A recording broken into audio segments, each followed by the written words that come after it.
to another episode of the Baseline Bums podcast. It's your host, Rob, aka B-Ball Archives. All of this is brought to you by Love You Hard TV. And once again, I got the bums in the house, but it's a special day because this is the first time we've actually had this arrangement of bums. Adam, James, thanks for joining me this afternoon. I know we got a lot of final stuff to get into, but how are you guys doing, first and foremost? Oh, it's a beautiful day in the neighborhood. Yeah, it feels good to be here. James and I live like 10 minutes apart, and I have been slacking and not coming to talk ball with the bums like I had. And it feels good to be back. And we are right in the thick of NBA Finals basketball, so it's a good time to hop on the pod and discuss things. We're also only 15 days away from the NBA draft, and our beloved San Antonio Spurs are one of the prime teams to watch for that draft night. So great time if you're a basketball fan, to be honest with you. Great time if you're a fan of a team that didn't make the playoffs, like the Spurs. Right. Finals, you got the future to look forward to, and you got the present right now. And we better enjoy it, because after that, nothing but baseball. Right. Yeah, let's just cling on to the little bit of finals basketball we have left. Hopefully this gets extended into a longer series, but I don't know. It looked like game 2 may be telling for the rest of the series and how things may be shaking out. Adam, I haven't heard from you in a while, and I want to hear how you're feeling about this final series so far. How you feeling about game 2? Well, first off, Indiana went in game 1 and did their job, right? And by doing what they did in game 1, it gave themselves borderline impossible task to win game 2. Nobody had them winning that game. I think Vegas had it as like a 12-point game, so they definitely didn't think the Pacers had a chance, and they didn't. And Shea came in and gave an MVP for performance, put up over 30, 5 and 8. I think he had 4 steals. So this wasn't a game that Indiana had to win. It wasn't a game that anyone expected them to win, and they didn't play very well. I thought Shea played good, but you're not going to win a game whenever your Eastern Conference Finals MVP and Pascal Siakam has 3 buckets. I think he shoots under 30%. It might have been like 3 for 11 or something along the lines of that. Not good enough. And all those role players that they had in game 1 that were lighting it up from 3, like Obi Toppin, they had their letdown, right? But I'm excited about this series, and I'm looking at a 5.5-point spread in game 3 with Oklahoma City being the favorite. And I'm picking the Pacers to win that game, and I'm actually picking them to win it decisively. Decisively. Dang. Yeah, that's right. It was really interesting in the sense that I think game 1 was a wake-up call for the Thunder, and they are going to play a full 48 minutes from now on. There's no pulling the dogs off, if you have a 20-point lead at this point, because we know what the Pacers can do. And I think the Thunder are the most complete team that they've played.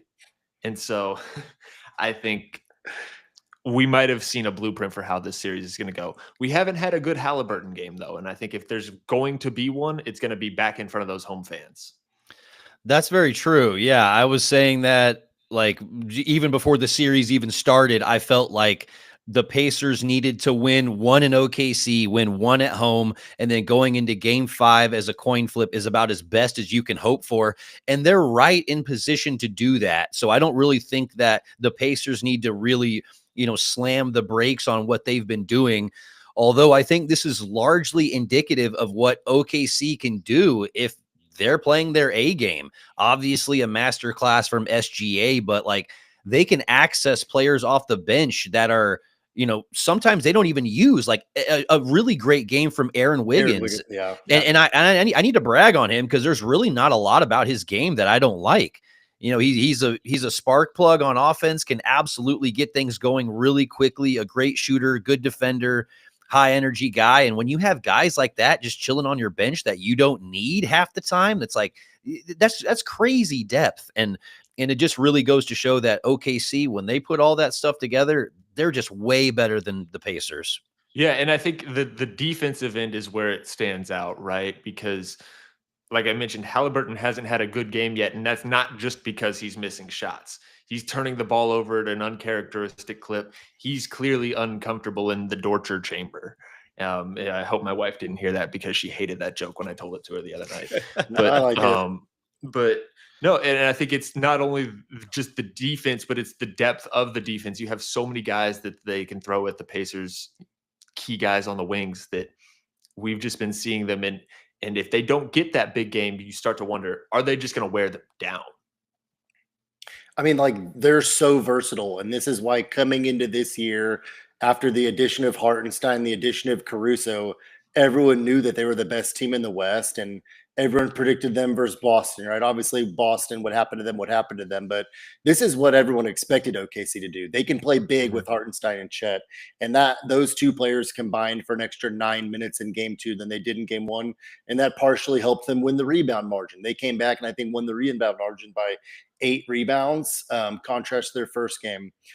To Rob's point, Aaron Wiggins, this is a guy that honestly, I mean, from a fantasy standpoint, we had him on our fantasy team this year, killed it, efficient, good 3-point shooter, another body that they can go to. And then not only is it the torture chamber, but Caruso's coffin. They've got some of the best perimeter defenders in the NBA to throw at Halliburton. And what you see out of Halliburton is a little bit of, I don't want to say hesitation. It's just he's not forcing anything, and he's playing the right way. I mean, they got blown out last game, but I think his plus minus was only -6. So like whenever he was on the court, he was keeping them in it by making the right play over and over again. But they don't have enough scoring on that team. If Pascal's not going to be putting up 25, they're not going to be getting random games out of some of their bench players. They need Halliburton to force the envelope a little bit. And I think they're going home, and he's going to do that. They're going to come home, and they're going to win one of these 2 games. I'd be shocked to hear anybody say that they're going to be down 3-1 leaving Indiana, because I just don't think that's going to happen. I just don't.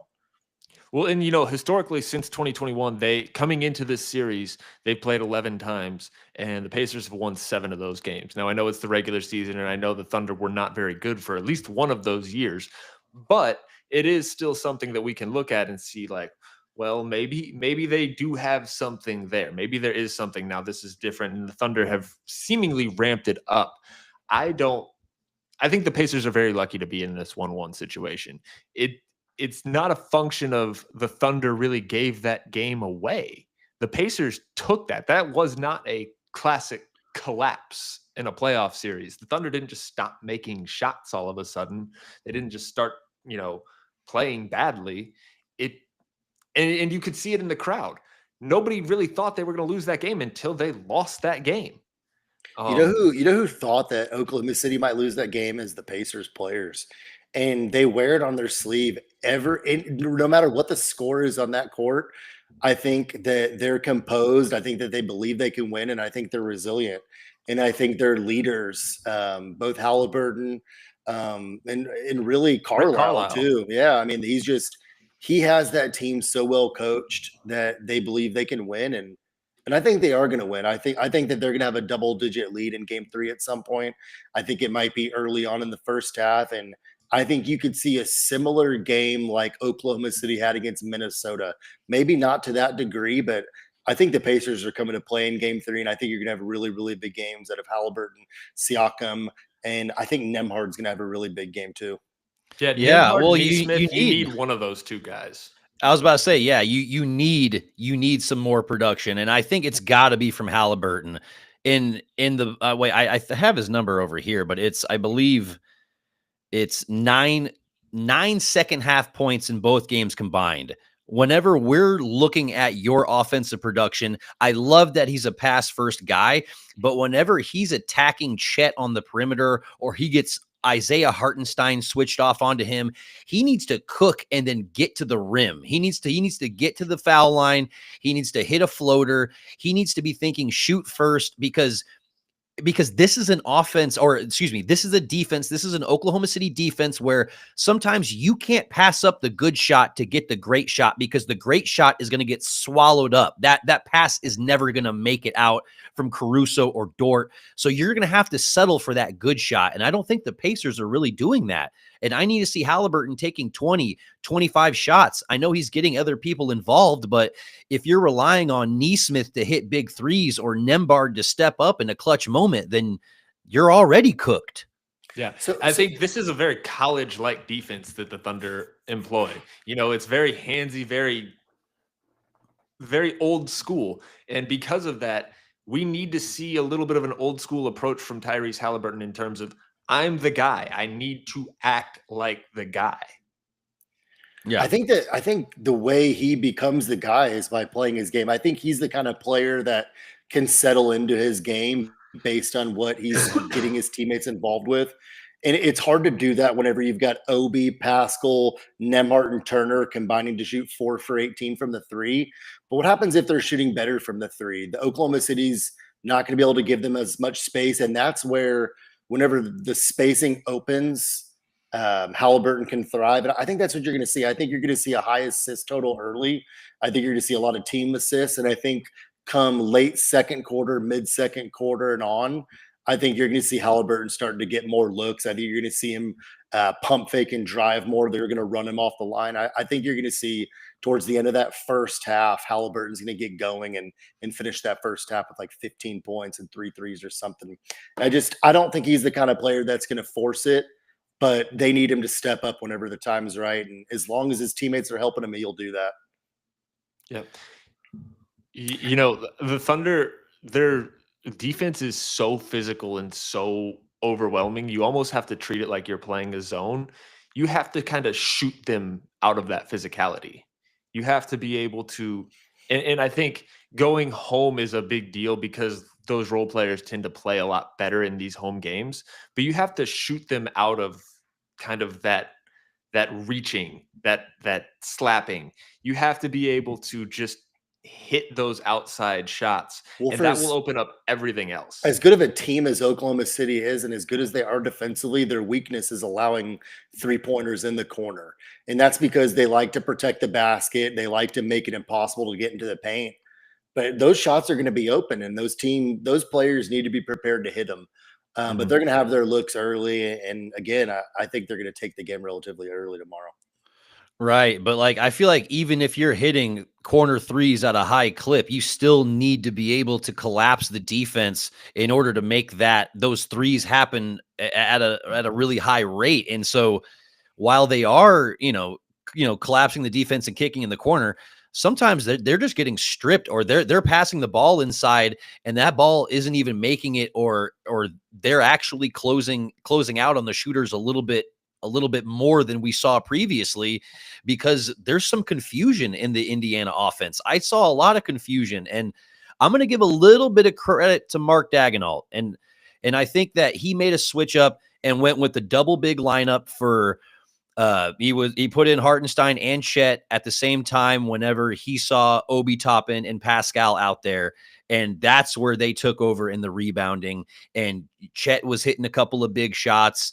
And I know that's not when Chet's at his best. Usually Chet's at his best when he's playing 5, because he's able to switch and guard multiple positions and really cook people from multiple areas. But at the same time, I feel like that was really advantageous, especially coming off of a game where you got smoked on the boards. I think that was a huge difference.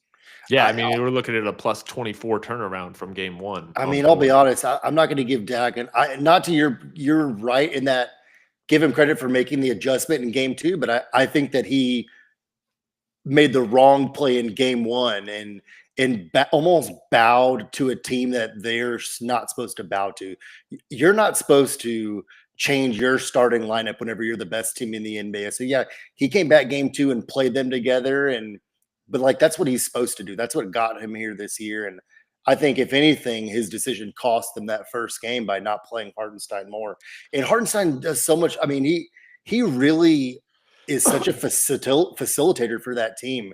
If he can get the ball in the paint, his high-low game with Chet, his ability to pass the ball backside, he kind of breaks down a defense. And I think that he's just, I mean, that's why they went and got him in the offseason. That's why they stole him from the Knicks and paid him $35 million. I think the name that we haven't said yet is Miles Turner, and he's the key to kind of breaking that 2 big lineup, because if he's hitting from outside, Hartenstein's not really able to successfully extend that far defensively. Right. So if Miles Turner gets going from the outside, that's what limits the Thunder. That's what makes them kind of play those lineups that they played in game one. And Adam, I tend to agree with you that Dagenal should have gone big more often in game one, but I do think he had a reasonable defense after the game of saying that they prepared all year for situations like this. When you look at Case and Wallace started 40 games. So this was not a foreign lineup to them. This was not a foreign concept of making this adjustment and going away from that too big lineup. But I do think they might have fallen in love with it a little too much in game one. Right. And I think it's completely reasonable to like start out a series against the Pacers a little bit differently, maybe get your slowest footed defender off of the court against the highest pace offense in the league. You know, it's like, I think that just makes sense. But at the same time, you know, in hindsight, we can look at it and be like, yo, it wasn't the right move. But I'm just praising him for going to the too big lineup at the time he did, recognizing that Pascal and Obi Toppin at the front court wasn't going to handle that duo at all. So it was more of a timely thing. No, and Case and Wallace, like, to their point, in game one, they started off playing well, right? And they wanted to play faster and have an insane defensive lineup, and they did. So it's not like it was a complete failure. I just don't like, and Richard Jefferson had made a comment. He's like, they already showed a little bit of fear, and they already gave up a little bit by saying, hey, we're going to change our starting lineup based around who we're playing rather than, hey, we're going to enforce our will. And if anything, it was just something mentally. But yeah, Case and Wallace started playing. He's a good player. I don't know. So AJ said that Miles Turner's been a Pacer for 10 years, and it feels like they've been trying to trade him for 5. Right. Well, they have. They've been shopping him. It seems like every other offseason. He's been a Laker every deadline since 2020. I was about to say, to be fair, most of those rumors were to the Lakers, and I think a lot of that was just like Laker fans. Lakers hope, right? Like they tend to do, right? Right. Yeah. I saw a comment earlier from AJ in the very beginning that said Wemby pull. Rob, what might he mean by that? You had a solid pull on the bachelor party. You pulled a Wemby silver. But I'm also going to highlight this comment from Wiz. Rob, tell Adam to suck it up and buy a hobby box. Easier said than done, brother. But we're getting to that point. I ripped some more boxes today and got crushed. So it might be time to step it up. I put a bid in on an eBay on a really sick Jalen Williams card that I'm hoping to grab later. Okay, solid. Yo, I spent $25 and got 128 diapers. There you go. That sounds like a much better purchase. That's a better investment. Yeah, better return on your investment there.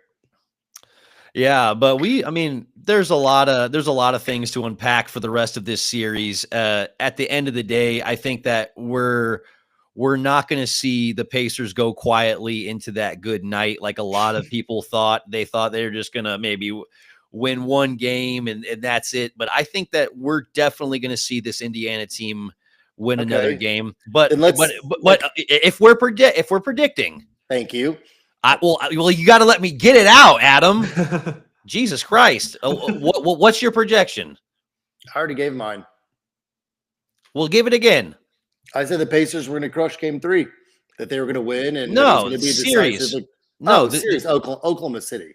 I think Oklahoma in what? City I think they'll end up winning in 7. 7. All right. I am going to stick with my pre-series prediction and keep with Thunder in 5.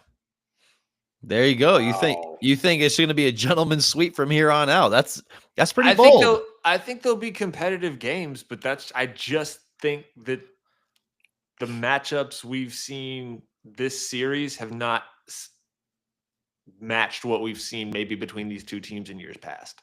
I think the Thunder have a decided advantage depth-wise and defensively, and I think that's just going to play itself out. So you just don't think home court's worth much? Not in today's NBA. Not what it used to be. Not 5 years ago, 10 years ago. I disagree strongly. And I think you see it. I mean, look at the just win percentage at home for any team in the playoffs. I mean, I think you're going to see a completely different environment. We're 1 year removed from Oklahoma City just fucking fumbling and looking at Shea late in games and just saying, can you help us? We're 1 year removed from them getting dog walked by the Mavericks. They're an amazing team, but I don't want to look at them as they're invincible because they're not. They're not invincible. They got taken to 7 games by Denver.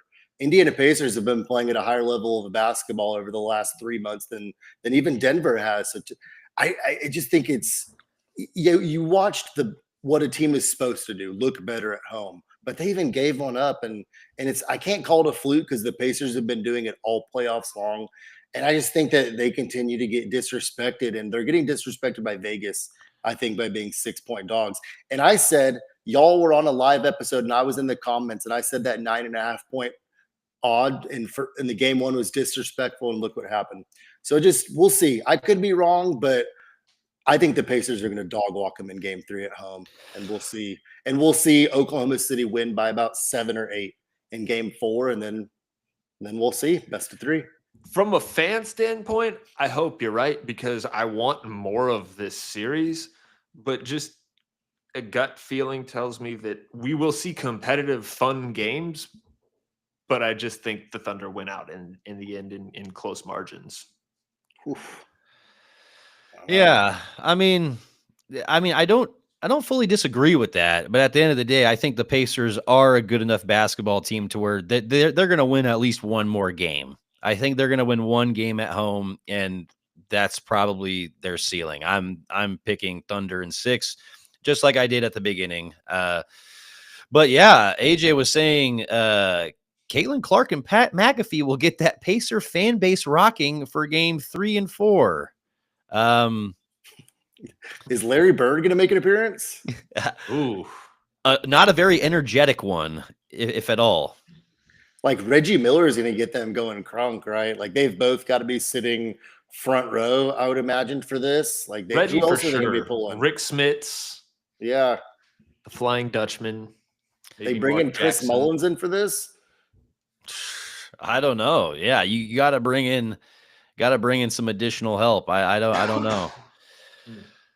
So what are y'all's predictions for game 3 specifically? I mean, James already gave his. He's losing. Rob, you're predicting Oklahoma City in 6, which I think is a very reasonable prediction. But who's winning game 3?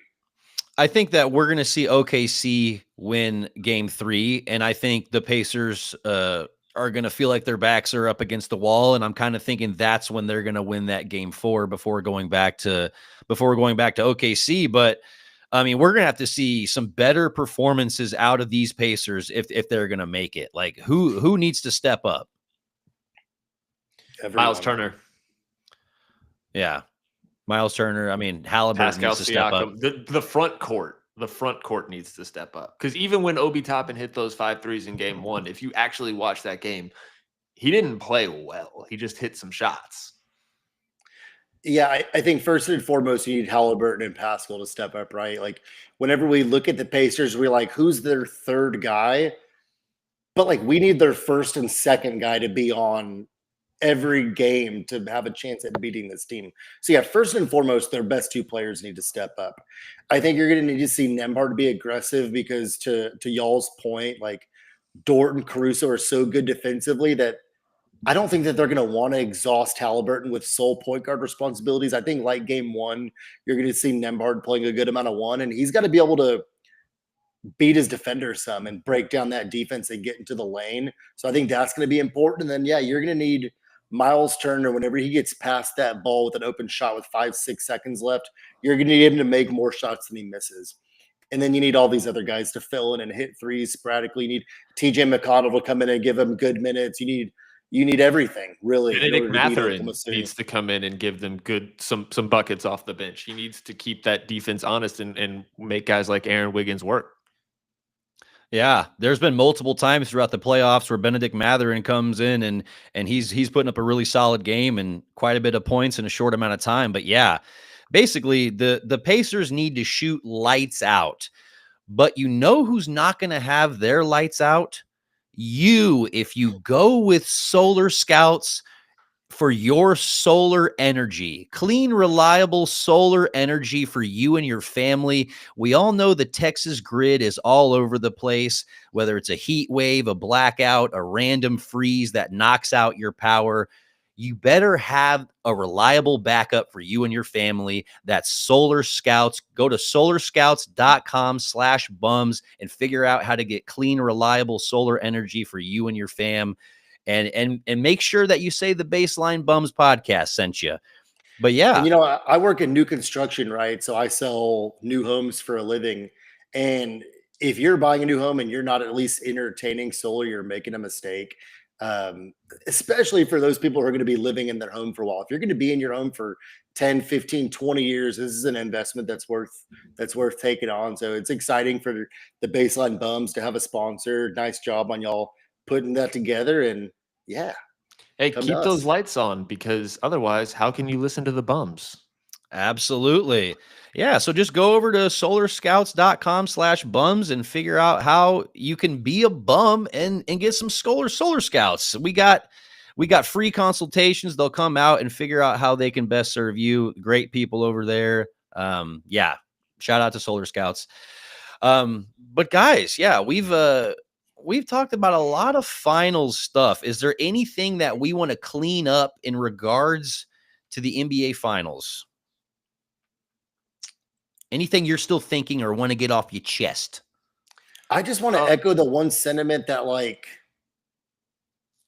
this whole Oklahoma City's invincible thing. And we've seen them win one of two games at home. They were supposed to win both. If you're playing tennis, they're down right now in this series. They did not hold serve. They lost one of their games. They got taken to 7 games by Denver. They lost to Dallas last year in the finals. Or I'm sorry, in not even the Western Conference Finals, in the second round. Like this, they're a great team, but they're not invincible. And I think that we're going to have a best of 3 after Indiana's finished, and I'm excited for this finals. This is going to be a really, really interesting next 2 games.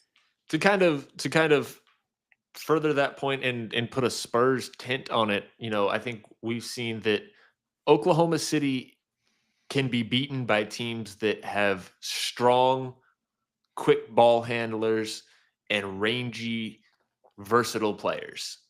And if you look at the roster the Spurs are trying to build right now, they are building a roster that is on paper the antithesis, or the ability to beat Oklahoma City consistently. Perimeter ball handlers, creative finishers, solid shooters. These are the kinds of guys that can beat this Oklahoma City team. So I think the Spurs have an exciting future there when you look at the way this roster is coming together. I love that segue. And Agapito had to mention EPA ball handlers.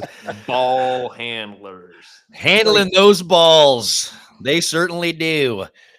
But at the end of the day, yeah, I think that there's a lot that the Spurs are piecing together to be able to contend with the OKCs of the world, even though I think this OKC team is just about as good as we've seen since the 2017-2018 Warriors.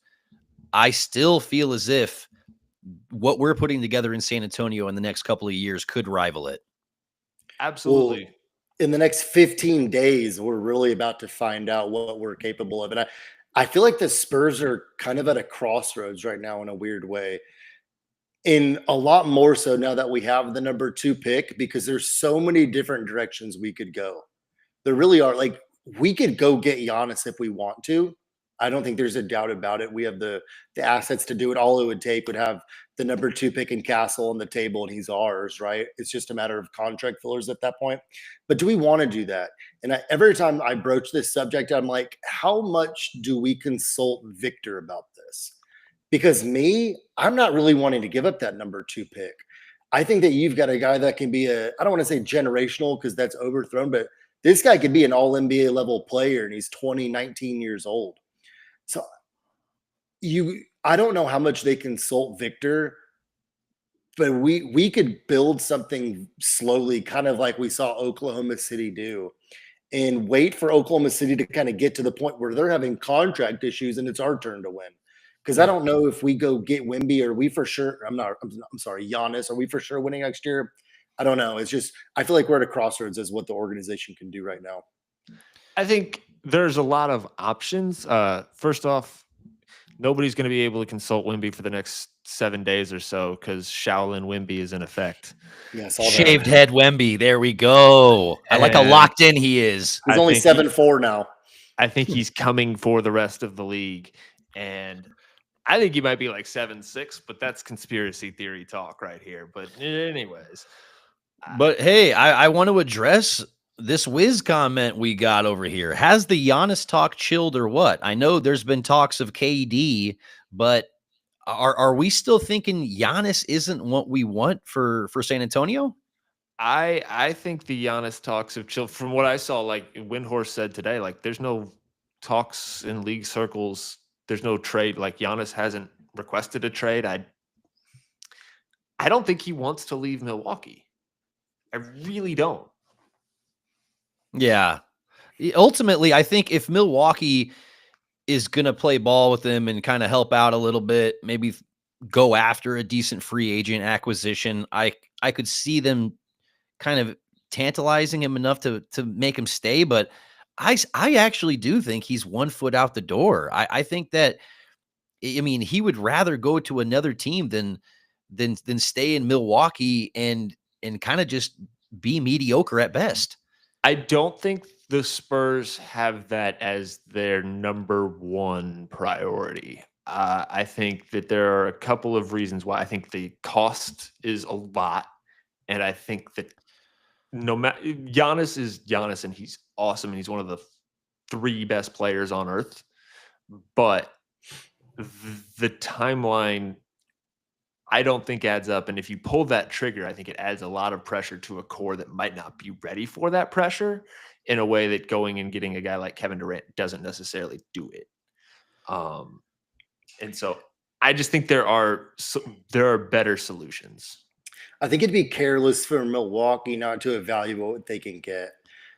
And I mean, Giannis has the ability to walk after next year, not this upcoming year, but the year after.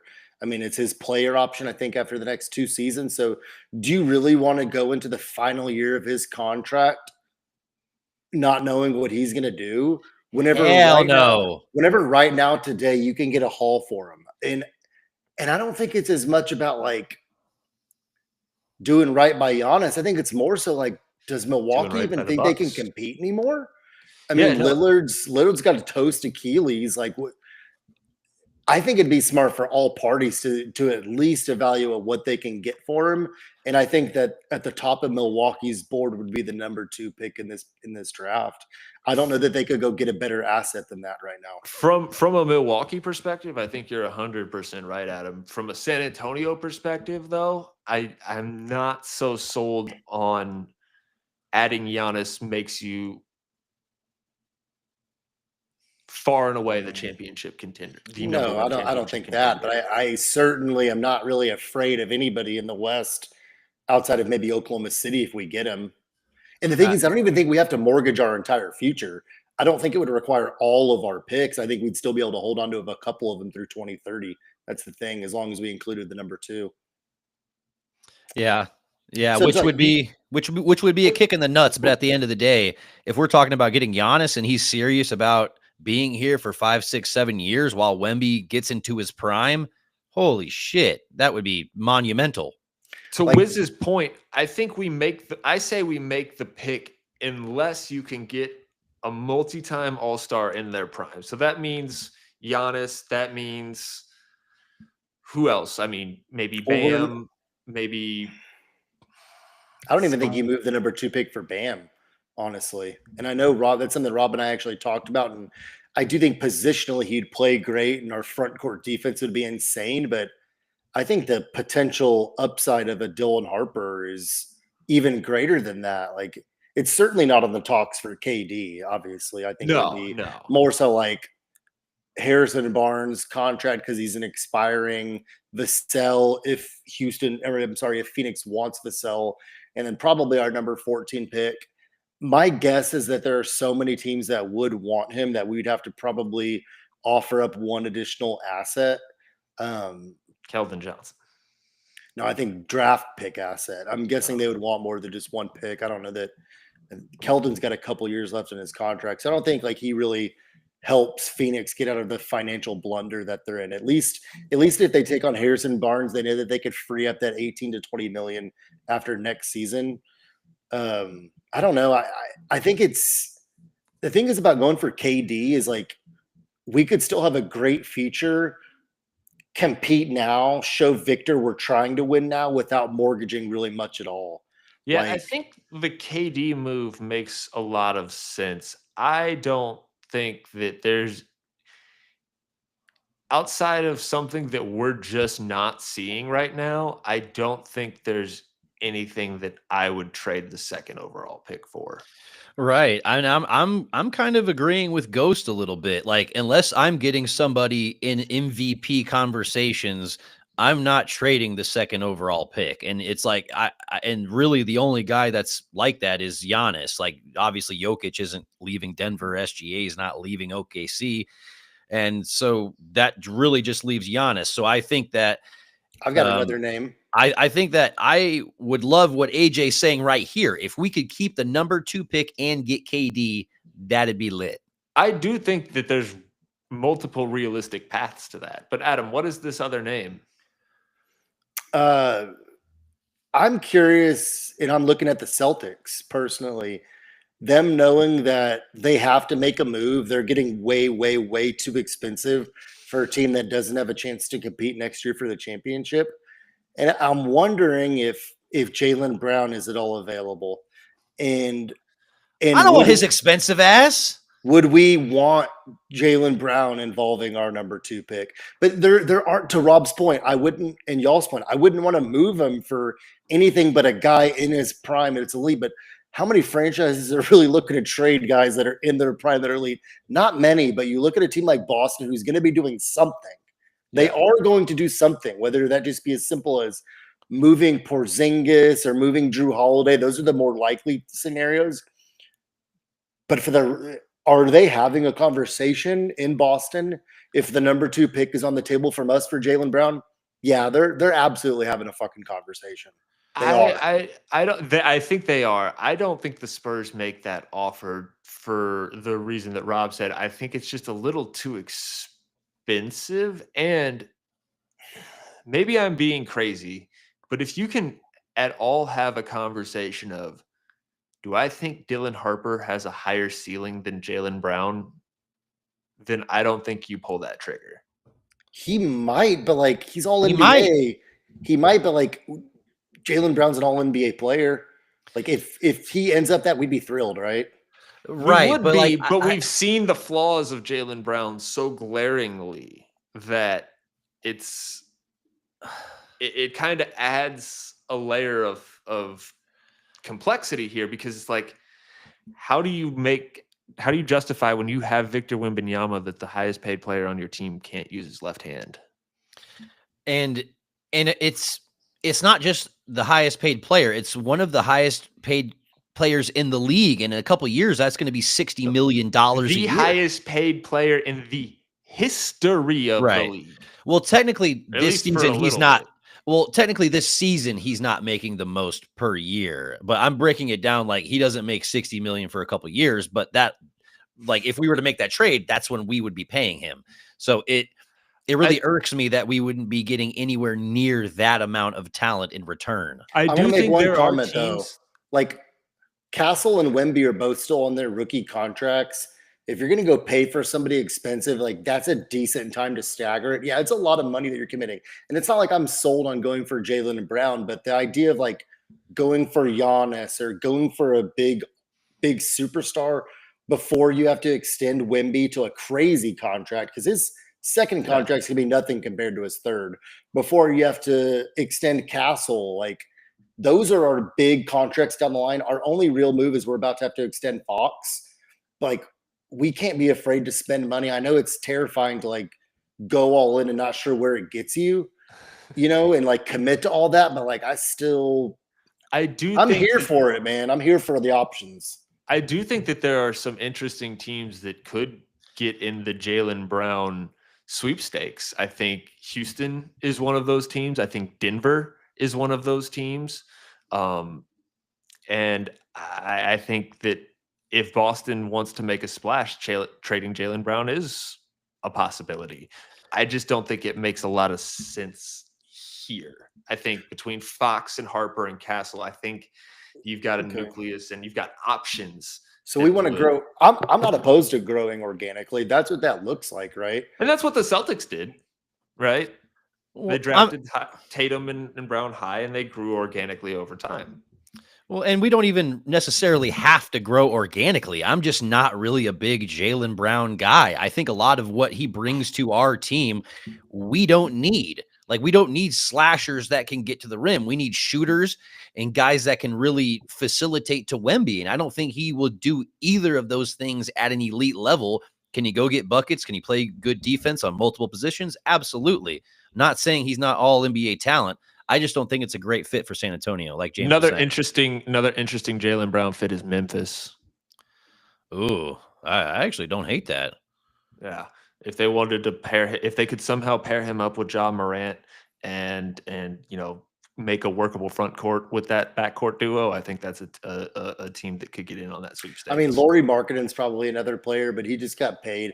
I'm just trying to think of like really high level players that their organizations either at a crossroads financially and they need to make a decision, or they're just not tied to him because they're not close to winning. And Lauri's another guy. Bam Adebayo is Bam's one of those another guys. guy. Yeah, Bam does fit that for sure. Organizations at a crossroads. I mean, that's one that I think is one of the more interesting ones as we go into the offseason. It is. Yeah, he's an interesting guy to watch. Absolutely. Just that team, because it's like, Pat Riley's is he 80 yet?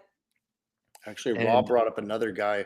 Rob brought up another good name at the bachelor party. He brought up, and I don't know that I'd want him either, but like he's another guy that the organization would discuss, and that's Scotty Barnes.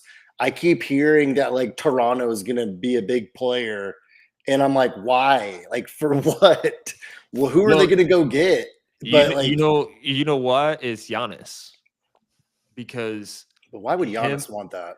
Because him and Masai Ujiri are like this. And if any star is going to willingly choose to go to Canada, it's not going to be an American one. And when you look at a little bit of the background of Masai Ujiri's relationship with Giannis, he helped him get his visa into the United States. He tried to move up on draft night in 2013 to get him. I think there is a real relationship there. And Giannis has said as much. He is interested, or I think would think about going to Toronto. I just think that'd be a bad decision for him, but that is an interesting link. I would just like stay in Milwaukee. It'd be better if you go to Toronto and you don't win. For like your legacy, it'd be better if you just went down with the ship and took like the Dirk Nowitzki approach. The highest contract, the biggest free agent contract the Raptors have ever given out was 5 years, $53 million to Hedo Turkoglu in 2009. What? Yeah, that is nuts. That is the largest free. So nobody chooses Toronto, to your point, Adam. But I think Giannis is a bit of a different cat. Yeah.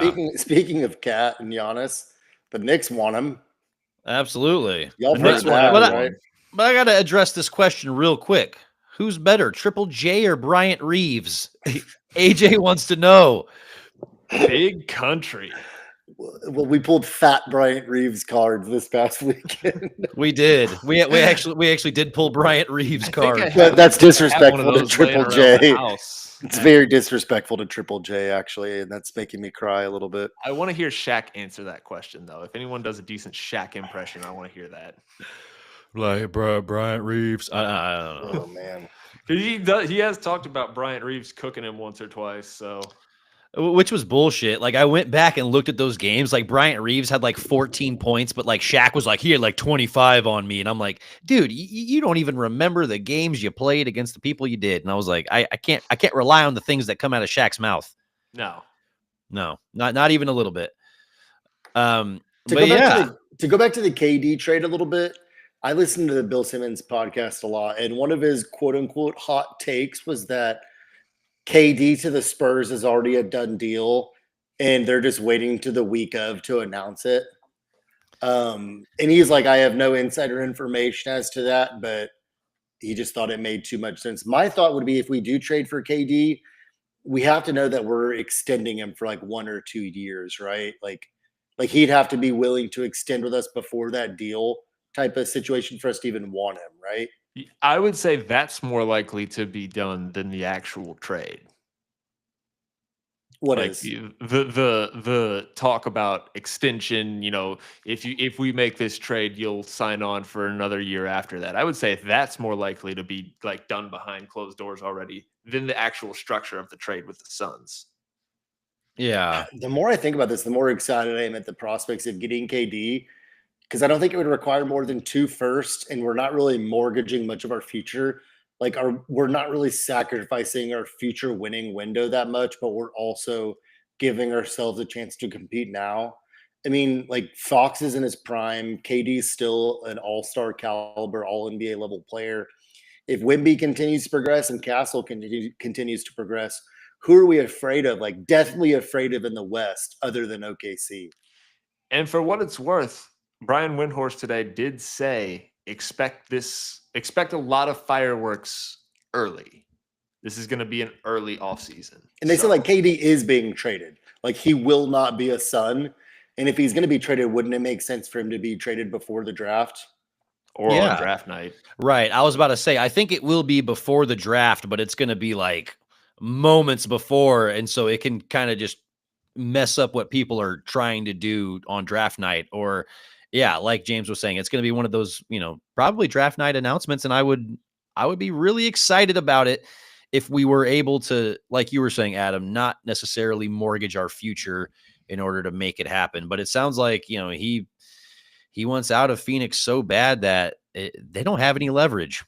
It's a train wreck in Phoenix, honestly, and you've got Isaiah Thomas poking around doing whatever Isaiah Thomas does in organizations. It's never good, and so I just think they went from one meddlesome owner to another who's just slightly less problematic. So like you look at KD and he hasn't had the most success since leaving Golden State, right? I think if you have like a healthy Popovich still coaching and he's still in his prime, KD falls in line and respects the organization. Do you think he still views the Spurs organization in that same light now that we're like well on past the Duncan Popovich is no longer a coach? Do we think that he would fall in line with the organization in the same way now? I do because he played against it. He's an older school guy. He's 37 years old. He grew up with the Spurs being the Spurs. So I think he would. Now, someone who was 5-10 years younger, I don't know. But I think Kevin Durant would. Plus, if Pop's still around, he can still cultivate that relationship. Like RC Buford's still involved. Yeah. Pop is still involved. To like its core, that is still the Spurs, thankfully. But the further and further we get removed from our success and the further we get from Pop being like a big face of our organization, I wonder if we're going to lose any of that, right? Like, do we lose any of that Spurs identity? Because we haven't been the Spurs for a long time. And it's exciting that we might be the Spurs again soon. Guys, I hate to admit it, but we have lost the Spurs culture. It's the Spurs culture was winning, guys. Yeah. Like the moment we stopped rattling off these 50-win seasons and started to be like, okay, we're gonna win 20 games. Cool. Okay, we're gonna win 20 games. Like a couple of years ago, I was okay with winning 20 games. We are far from the Spurs way, even though Popovich was still coaching. The Spurs culture was there, but it needs to be reborn with brand new talent because Coach Popovich would have been the first to tell you, I'm not shit without my players. And we all know that it takes a really hardened unit in order to be able to do something late in the postseason. And whenever I'm looking at it through that lens, man, we need to reinvigorate the Spurs culture, figure out what it means, and we can't look backwards in order to do it. As much as I hate to say it, because that's where the Spurs glory days are. But I agree with what you're saying, but there's kind of like a culture in the organization and there's a culture on the floor. I think from a culture on the floor perspective, you're 100% right, because these current guys don't know how to win. They don't know what it's like to go out there and play winning basketball for 48 minutes into April, May, and June. But the institutional knowledge in the organization is still there.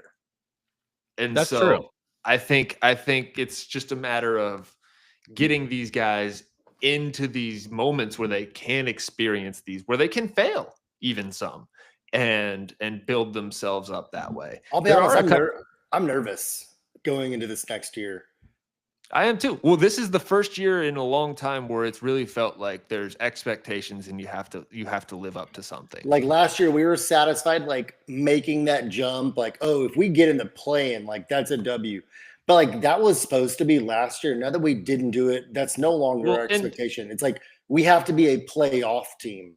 Wimby's injury and Pop's situation skewed our timeline a little bit, but you're right. You know, this year is the year. We can't say, "Oh, we're the 11 seed, but we won 40 games." You know, and the West is so stacked that what really makes it scary is when you start at the bottom and you can only list about like 3 teams that you know for sure we're going to be better than next year. And like that's scary. We were supposed to for sure be better than Portland last year, and we weren't. Like we don't have the excuse anymore. Wemby's in his 3rd year. We went out and got an all-star in Fox. We have our rookie of the year, and we've got the resources to have another all-star in this team or whatever. I just think that we need to take that big step forward this year. There are a couple of questions in the chat, things that I wanted. I was going to pop up this real quick. Yeah. The KD to Cristiano Ronaldo comparison would this be a name on the paper kind of signing? Wiz wants to know. No. I don't think so, because I think KD is a lower maintenance guy than Cristiano Ronaldo. Bar is in hell, but I think he's just more of a hooper. He may be lower maintenance, but he is a diva. He is a diva, but not in the ways that I think would cause problems in the locker room. Okay, fair enough. Fair enough. Not in the ways that I think he might fuck someone's wife.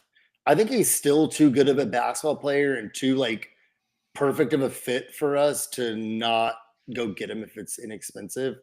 Like I watch our games all the time and I look like Sohan's the guy that gets the open look. And it's like, what if that was just fucking KD catching that ball instead of Sohan? The blender that we would be putting that defense in, like. I'm glad you brought up Sohan. AJ said, what do y'all think of the Sohan Ben Simmons video? First of all, I don't care what you're doing at Clark High School. It's cool to see the video, whatever. I'm glad you're working, but let me see it in November. Honestly, like I don't care. I missed this video. Is this just a video of Sohan shooting well from 3 in like a random gym? Yeah, he's shooting well, and the shot looks a lot better. The shot does look a lot better, but I think that it still looks slow to me. Like the release still looks a little clunky. I mean, if his set shot is going in and it's mostly corner threes, open threes, that kind of thing, and he's not taking any off the dribble where he needs to pull up quickly, I'm cool with it. But man, it still looks like a pretty slow shot. I think that's something he clearly needs to work on even more. No one said Sohan is trash, AJ. That's you. Can we like take a second to remember how much we were sucking off Sohan before he got hurt in the beginning of last year? How fucking good he looked. We were like, oh man, we were wrong about Sohan. He looks great. And then like he came back and never really found his form. And then he started coming off the bench and like it got real weird. But like Sohan made a big jump forward last year before he went down. His finish rate around the basket was high. He had clearly like worked on his footwork. So like, yeah, no Sohan slander allowed here. Well, yeah. I mean, I have high expectations for him because when you're a lottery player, you're expected to improve and get better and ultimately be a really solid NBA player. And I think he's well on his way to doing that. But I also think that, now we were talking about, Wemby getting older, same thing with Sohan. I want to see some concrete evidence of you getting better. And while there's little clips of him improving his free throws, that needs to get even better. And he's still shooting barely over 30% from beyond the arc. holy shit, we can't even swing you the ball at that point. You're a liability. I think though with Sohan, we need to remember not everyone needs to be a knockdown sniper shooter. If he's at 32% and willing, I think that's going to be fine. But we have put him through just a lot for someone that we took maybe even a pick or two too high coming out of Baylor, considering what his skill set was coming out of Baylor. He has played all 5 positions on the floor before 22. Yeah, he's still very young. But like I don't think it's as much about like it's about Sohan shooting, but it's about Sohan shooting alongside Castle, alongside another position that doesn't produce many 3-pointers for us. Like we just as a team don't shoot that well. And whenever you have like multiple guys in the perimeter that are sometimes reluctant to shoot, you're not going to be a very good basketball team. So we need him to improve. Castle's too young to like harp on his shooting, but he's struggled with his 3-point shot at certain times last year. And like we need shooting around Wemby in order to really have him flourish. And it's going to make his life so much easier. If we look at just Jeremy Sohan as a macro right now, I think personally what makes him really valuable is you look at a team like the Thunder, their 3 best players, SGA, Jalen Williams, Chet. Jeremy Sohan can credibly guard all of those guys. He's versatile. He's versatile. If he's on a lineup surrounded by shooters, it doesn't hurt us the same. But like he's got to be like the only bad shooter on our floor, and it's just the spacing, like the timing of everything. It's the minutes of him and Castle together. That's where you're going to run into some struggles.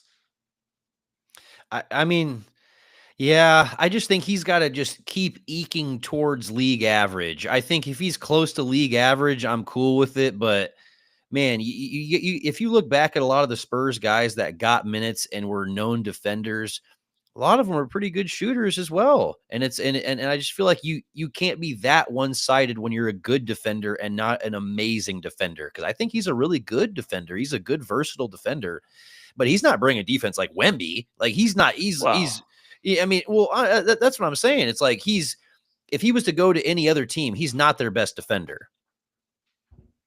Pretty much, period. I think Wizards maybe. I think the offensive game as a whole needs to come along more so than just specifically the shooting. We need to see better decision making from him, and that means shooting less threes, getting into that mid range. We need to see kind of better knowledge of his own scouting report. And like I said, I want to see that in November. I don't really care about your videos at Clark High School shooting threes. Like, cool, I'm glad you're working, but just all right, much for me. Keep trade cut Sohan, Vassell, Keldon. Keep trade cut. Keep Sohan, trade Vassell, cut Keldon. Agreed. Yeah, I think. And that's just because I think that we're trying to replace Vassell with a better version of himself. Mm-hmm. So I just don't see him tied to the organization for much longer. I think like if we improve via trade, he's the obvious guy going out. And I think that Sohan, like, as we try and get, like, as Wemby improves, as we have guys like Fox, as Castle, that means we don't need as much scoring from the other guys. And I'd rather have the intangibles. I'd rather have a guy like him that can do a lot and build our scoring through our main guys, kind of like we're doing. I think the reason I'd rather trade Vassell than Sohan is I think between past performance and current contract, Vassell has slightly more trade value. So you're more likely, to your point, Adam, get a higher version of Devin Vassell back in some way, shape, or form than you are with Jeremy Sohan.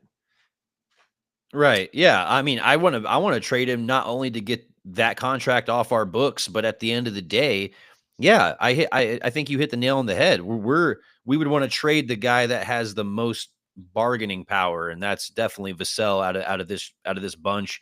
And I think we've seen the most out of Keldon. We've seen peak Keldon Johnson as of right now. Keldon Johnson's no better than a 7th man in a rotation on a team that's any good. No better. Right. I mean, can he go out there and finish at the rim? I like that he plays really hard and all that good stuff. But man, I mean, we saw what a Keldon Johnson led team looks like, and it was atrocious. He is a pretty brainless defensive player, and the mistakes he makes on the defensive end are kind of indicative of a kid that kind of came up in that AAU culture, one and done at Kentucky. He just does, like, it's almost like just absent-minded defensively. Yeah, he's not a part of our future. He just isn't. There are very few players on our team now that are. Wemby obviously is a part of our future. Castle, the number 2 pick in some capacity, then like De'Aaron Fox. But like, deep down, the Spurs are like, fuck, we just got the number 2 pick. Like, if we could change like De'Aaron Fox out for like a Jalen Johnson, we would do it in a goddamn heartbeat. Like, it's really interesting that we trade for Fox and all of a sudden, out of the 3 guards we could potentially have, Fox, Castle, and the number 2 pick, who would we want to get rid of the quickest? It might be Fox in a really weird way. And we haven't even seen much of him. We haven't even extended him yet, which seems inevitable, and it would be dumb not to. It's Right. really interesting. It's really interesting. And you're in a bit of a position where you kind of have to, because what does it say about you in league circles? De'Aaron Fox forced his way here, and then you just ship him out. It'd be the first fucked opportunity. up, dude. It would be really fucked fucked up. It would be really fucked up, and I think a lot of free agents and people would remember it going forward. I think that would genuinely impact. Like, his wife's family lives here. Like, they're from here. Like, that wouldn't really be the Spurs way, would it? No, but it's that's kind of what I'm getting at too. Is like, not only are we having to kind of move away from what is the Spurs way, because if we really want to win, maybe that is kind of saying, hey, sorry, but it's just business. Yeah. Well, like, we're not going to have Castle, Harper, and Fox like as our 3 guards forever, right? Like, all 3 of those guys want 35 to 40 minutes a night and are good enough to where they should get that. Like, they want more ball handling responsibility. I don't see how Fox and Harper can coexist long term. Castle can coexist long either of them. I do think that ultimately you could see De'Aaron Fox be traded, but it's gonna be a couple of years. I have a little bit of pushback on the Castle can play alongside both of them seamlessly. He needs to get better off ball, straight up. He needs to be That shot needs to improve. Right. Like, if you're going to play off ball in any capacity where you aren't the main facilitator, you just have to be better off ball. Like, I mean, sure, we were talking about Sohan not being a reliable 3-point shooter. That's all well and good, but that can't be the case with somebody in the backcourt. Like, you just can't be getting main minutes as the non-point guard. And well, I think if you had Castle and Harper next to each other, you'd see Castle with traditional point guard responsibilities just as much, and seeing Harper being that more secondary ball handler when the shot clock gets in the situation where we need to go get a bucket. And like, part of me saying that is like just assuming Castle's going to figure it out, right? Like, I'm assuming he's going to get better at his shot, because if not, that's not good, right? The organization needs to take Steph Castle and lock him in a gym with Manu Ginobili for about 2 months. Because that's the archetype. That's what you need, that modern slasher shooter kind of off-ball guard. Like, he has on-ball skills too, though, is the thing. As did he Manu. Does. And as did Manu, and that's why he played point in high leverage situations, even like taking Tony off the ball in a lot of instances. But you need someone that's going to be able to do that cutting, do that slashing. Someone that's not a big, because Jeremy Sohan can do that. But if he's doing that, you got to have a reliable jump shot. Yeah. I mean, ultimately, we just need to answer some of our shooting questions. Like, we have a lot of people that can't shoot that are consistently getting minutes in our lineup, and we need to do something about it sooner rather than later. But I want to address a couple of Wiz comments. Let's say we did take AJ's route and cut. What do we have left after that? I must have missed Sohan, AJ's Keldon, comment, meaning we should cut all three of the Sohan, Vassell, Keldon. Well, I mean, like cut. Like, what does that mean? Like, Vassell and Sohan are both assets in the NBA. Like Vassell's like a top 75 NBA asset. Considering where the salary cap is actually going, his contract isn't that bad. No, his We just contract's can't. great. It's very We just tradable. can't afford to have him if we go get another contract. Like we already going to pay Fox, we're going to pay Wemby. Like if we're going to go get another guy, he can't be our fourth contract. So like he's going via trade. Rob and I were discussing this. Like, what does Sohan's free agent market look like? I think we both independently were like, was it 3 years, like 40 million? Was it along that line, Rob? I'm trying to remember. It's got to be more than that. Yeah, it's about probably 3 years, 60 million. Like he's an 18, $20 million player. It's just like, to your point, that's the salary cap. It just keeps going up, up, up. And so that number for a mid-market NBA player is just going to keep going up, up, and up. I think maybe we had discussed 2 years, 40. Maybe that's what it was. I think so. Okay. Wiz was saying there's already talk of moving on from Fox. No, we weren't Not really serious. Yeah, not really serious. We were just kind of saying that he would be more movable from a contract perspective than, a guy like Stephon Castle or Harper who we're about to get. Those are guys that, we don't want to trade them when they're on their rookie deals. Yeah, I more so meant that like inevitably it's probably one of those things that is crossed a lot of people's minds in that room, and they're afraid to even suggest it because it seems ludicrous. We just traded for this guy with the sole extension of having him be our franchise point guard alongside Victor. Right.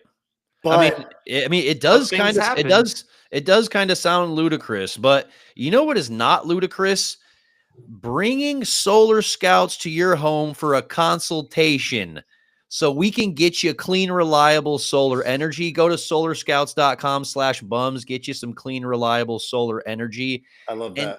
And clean yourself up. Clean your house up. Make sure you get clean energy up in there. We all know the Texas grid goes all over the place. Sometimes you're out of power, but if you have a clean, reliable backup like the Spurs need behind Wembanyama, then you're going to go for Solar Scouts. Well, I think like everyone thinks about a team and they want to have good energy in that team, but they want it for as little as possible. And that's what going with something like solar will get you. It'll lower your energy bill and it'll build team chemistry. And team chemistry is what we need. Absolutely. Solarscouts.com/bums. Figure out how to get you and your family clean, reliable solar energy and tell them the bums sent you. But guys, yeah, that feels like a lot of really great conversation today. We talked about a lot of good Spurs topics. Obviously, at the beginning of the episode, we addressed a lot of finals stuff. Is there anything that you're aching to get off your chest before we get into some dunks? I just had one question. Rank the Spurs assets. Wemby obviously is first, clearly. And probably the number 2 overall pick. Agreed. I agree with that. Yeah, probably just a little bit above Castle. I would say it's a little bit above Castle. Yeah. Castle's third, Fox is fourth, right? Yes, I would think so. I agree. And then it might be like first round picks that we have down the line. Yeah, like the 2031 Boston and the 2030 Dallas and the 29 Sacramento, I think. I think we have like the first round swap rights between is Sacramento and Dallas in like the same year or something. Where one of those got some interesting dog shit by then. Some interesting future bets. But like going back to like Wiz's question earlier, that's why I asked it. All three of us have Fox as our number 4 asset. It's kind of interesting. I think the organization has a lot of different directions that they can go. I don't know.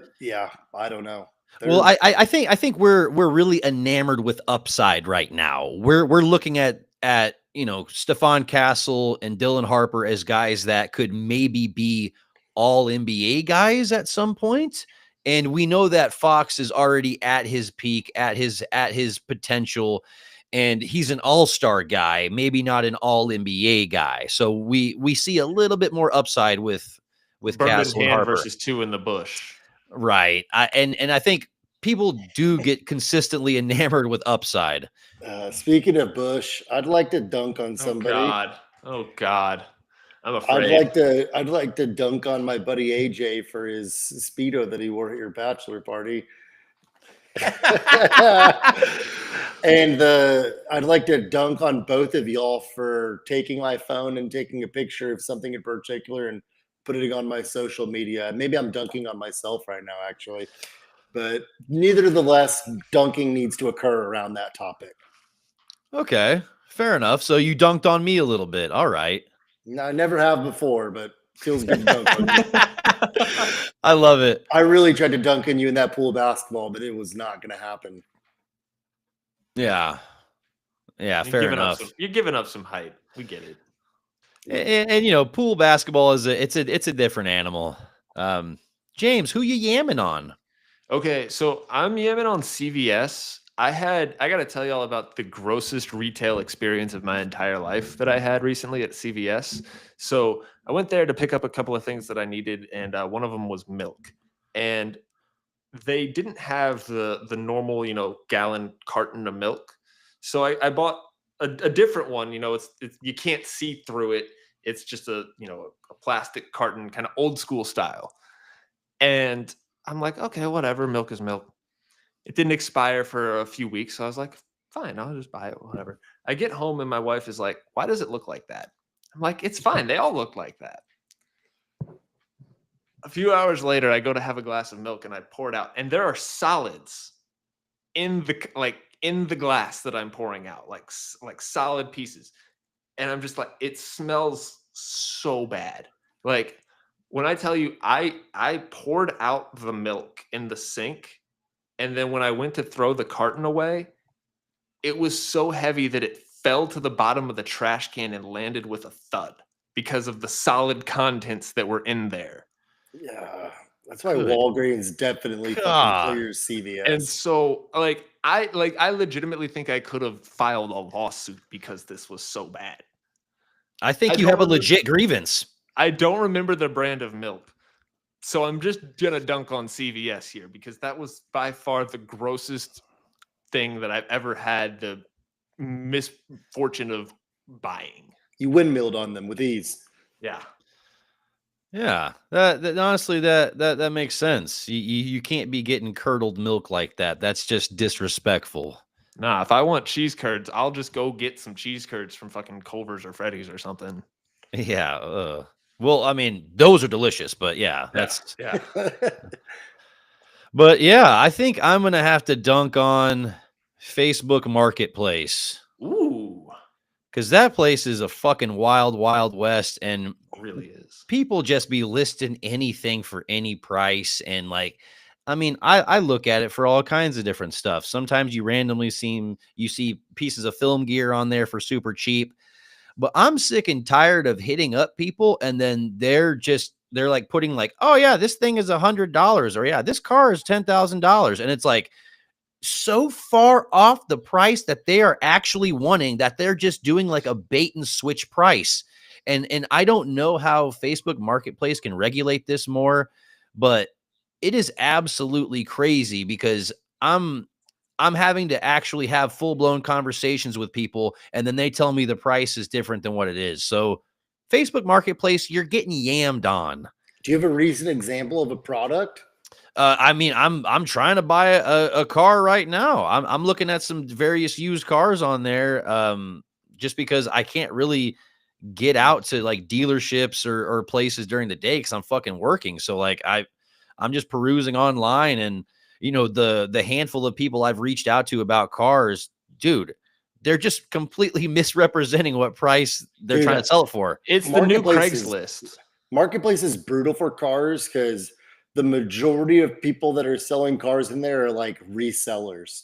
Like it's very difficult to find like that guy or that woman that's just had that car in their garage forever and it's finally time to sell it. It's like very difficult to find them, but like that's your best bet. And sometimes you can tell based on the photos and the ads, but yeah, Marketplace is a shit show, to be honest with you. Yeah, so deserving of a nice dunk. That's all Zuck's fault.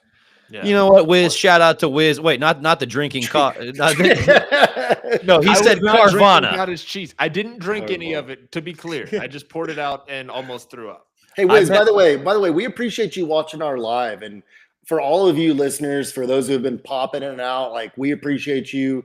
Go give us a follow on platforms, Baseline Bums Podcast. Go under Love You Hard TV. Give Rob a follow at the B-Ball Archives on TikTok. He's got some bangers out there, but give us a follow. We appreciate all the listeners. Follow Absolutely. us all on Twitter at Absolutely. Baseline Bums Pod. Our individual profiles are linked there. Follow us all. We've got great takes. Oh yeah. James, thank you for running that Twitter. But at the same time, I agree with you, James, and I agree with you, Adam. This podcast would not be the same without all of the engagement, without all of the people here. Wiz, you are an absolute goat. And really it's the engagement that makes the community into what makes it special. We have that community on YouTube, on TikTok, on Instagram, and it's honestly wonderful to see how many bums we got out there. And we're adding more bums every day. Show us your bums. Yeah, we're trying to spread our bums. But at the end of the day, guys, I think this has been a great episode. If you're still here with us, we love you and appreciate you. Make sure you're following us on all platforms. Love You Hard TV as well. Shout out to Solar Scouts, our new partner. And guys, we're going to end this episode the same way we end all episodes, and that's with a go Spurs, a go. Good to be back, boys. Yeah. Bum, bum, bum, bum.